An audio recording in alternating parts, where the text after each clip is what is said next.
नमस्कार, मी अमिता तुमचा E6 TV मराठीमध्ये स्वागत करते। आज आपण पाहणार आहोत एक स्पेशल स्टोरी। संपूर्ण महाराष्ट्राला हादरून टाकणारी घटना समोर आली आहे। नांदेडमध्ये एका आंतरजातीय प्रेमाला विरोध करताना तरुणीच्या वडिलांनी थेट मुलाची हत्या केली आहे। मुलाची हत्या करण्यासाठी त्यांनी पोटच्या 2 मुलांची मदत घेतली आहे। या सगळ्या प्रकरणानंतर तरुणीने पोलिसात धाव घेत वडील आणि भावांविरोधात तक्रार केली आहे। तसेच तिने तिघांनाही फाशीची शिक्षा द्यावी अशी मागणी केली आहे। आता प्रकरण नेमकं काय आहे चला जाणून घेऊया। 25 वर्षीय सक्षम ताटे आणि 21 वर्षीय आचल मामिडवार यांच्यात गेल्या 3 वर्षापासून प्रेम संबंध होते। आचलच्या कुटुंबाला हे नाते मान्य नव्हते कारण दोघे वेगवेगळ्या जातीचे होते। आचलच्या वडिलांचे नाव गजानन मामिडवार तर दोन्ही भाऊ हिमेश आणि साहिल अशी नावे होते। या तिघांनीच सक्षमची हत्या केल्याचे आचलने पोलिसांनी सांगितले आहे। आचलच्या म्हणण्यानुसार सक्षमवर याआधी MPDA लावण्यात आला होता। तो सुटून आल्यानंतर माझे वडील आणि भाऊ त्याला ठार मारण्याच्या मागे लागले होते। मला सतत धमक्या मिळत होत्या की त्याला संपवणारच।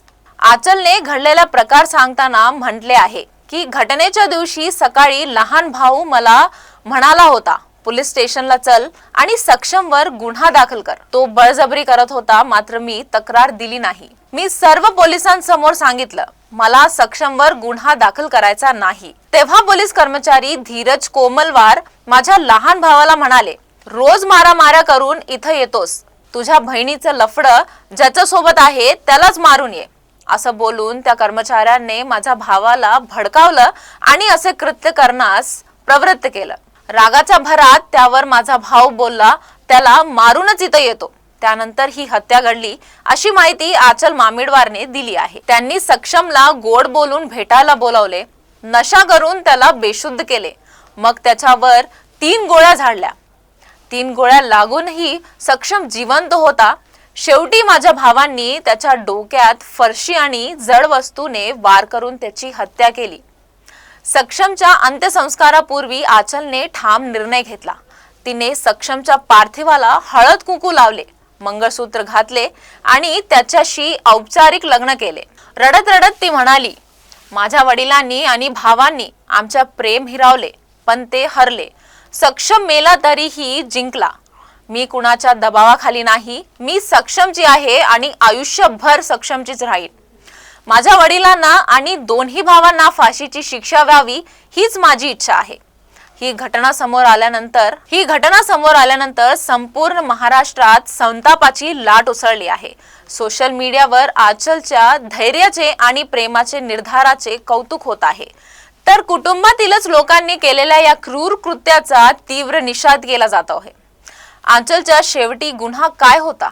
तिने एका मुलावर प्रेम केले होते, त्याच्यासोबत तिला संसार थाटायचा होता, पण तिच्या भावाला आणि वडिलांना आपल्या मुलीची ही छोटीशी इच्छा मान्य नव्हती। आचल बॉयफ्रेंड सक्षम सोबत लग्न करण्याचे स्वप्न पाहत होती, पण तिच्या आयुष्यात तिचेच लोक खलनायक बनून आले। आचलची सगळी स्वप्ने तिच्या स्वतःचाच वडील आणि भावांनी चिरडून टाकली आहेत। पण आचलने इथेच हार मानली नाही। तिने थेट बॉयफ्रेंडच्या मृतदेहाशी लग्न करत माझे वडील हारले, सक्षम मेल्यानंतर ही जिंकला असे म्हटले आहे। सक्षम आणि आचल ह्याचे गेल्या 3 वर्षांपासून प्रेम संबंध होते, मात्र सक्षम वेगळ्या जातीचा असल्याने हे प्रेम संबंध आचलच्या घरच्यांना मान्य नव्हते। सक्षम ताटे जेलमधून सुटून आल्यानंतर माझ्या कुटुंबातील लोक त्याच्या खुनाचा कट रचत होते असे आचलने सांगितले आहे। आमच्या प्रेम संबंधाला विरोध असल्याने माझ्या वडिलांनी आणि भावांनी सक्षमला मारले पण ते हरले आणि माझा प्रियकर मरून पण जिंकला असं तिने म्हटलं आहे। आपल्या वडिलांना आणि भावाला फाशीची शिक्षा व्हावी अशी मागणी ही आचलने केली आहे। पोलिसांनी आचलचे वडील गजानन मामिडवार यांच्यासह 5 जणांना पोलिसांनी अटक केली आहे।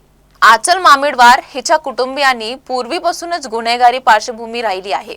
फक्त आचलचे कुटुंबीयच नाही तर आचल ज्यांच्यावर प्रेम करायची त्या सक्षम ताटे याचीही गुन्हेगारी पार्श्वभूमी आहे।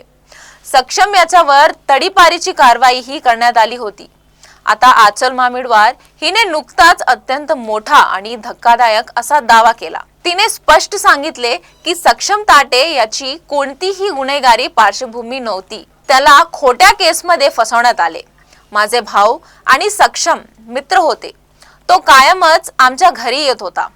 3 वर्षापासून आमचे प्रेम संबंध होते. मात्र या दरम्यान माझ्या घरच्यांना आमच्या प्रेम संबंधाची माहिती झाली.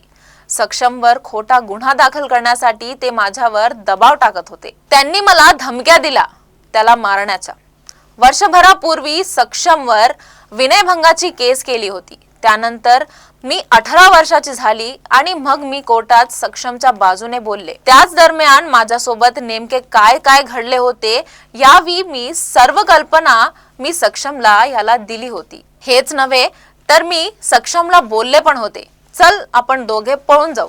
मी त्याच्यासोबत जायला तयार आहे. पण सक्षमने मला म्हटले होते की तुझ्या वडिलांची खूप जास्त इज्जत आहे, आपण असे पळून जायला नको. त्यानंतर प्रियसी आचल हिने अत्यंत हैराण करणारा निर्णय घेतला आणि काही मोठे खुलासेही केले. तर ही होती आजची E6 टीव्हीची स्पेशल स्टोरी. पुन्हा उद्या भेटू. तोपर्यंत पाहत रहा E6 टीव्ही मराठी.